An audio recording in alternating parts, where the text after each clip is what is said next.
السلام عليكم ومرحبا بكم في المطبخ إيموجا. وصفتنا نهار اليوم تكتوكة الفلفلة مع كسرة.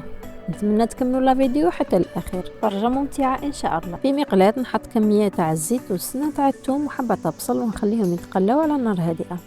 عندي حبات فلفلة بعد ما غسلتهم مليح ونشفتهم راح نشويها. ندهنها بهذه الطريقة بالزيت، نحطها في الفرن درجة عالية.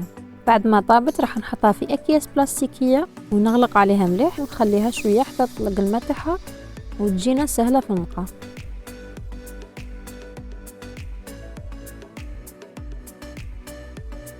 نقي كامل حبه تاع الفلفله ونقطعها قطع صغيره.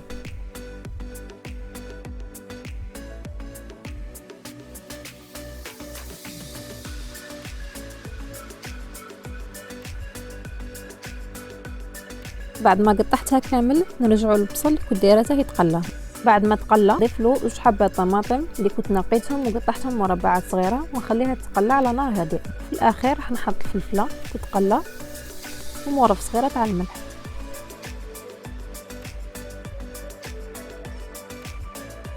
بعد ما طابت الفلفله نروح نحضر الكسره. راح نحط 2 كيسان سميده رقيق، مغرف صغيره خميره الخبز، مغرف صغيره ملح ورشه تاع خميره كيميائيه. نخلطهم مليح ونضيفوا 5 مغارف كبار زيت. راح نبصصها مليح بيدي، نلمها بكاس الا ربع تاع الماء، كل وحده وشحال يجيها. وصلنا على هاد العجينه الطريه المتماسكه. راح نحط كيس بلاستيكي فوق طاوله العمل ونفتحها بهذه الطريقه.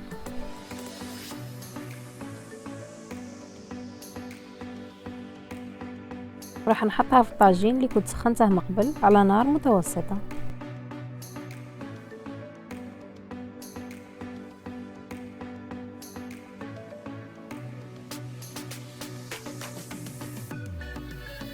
وهذا هو الشكل النهائي لوصفتنا نهار اليوم. نتمنى تكون نالت اعجابكم وتجربوها وتردونا في التعليقات. الى الفيديو القادم ان شاء الله.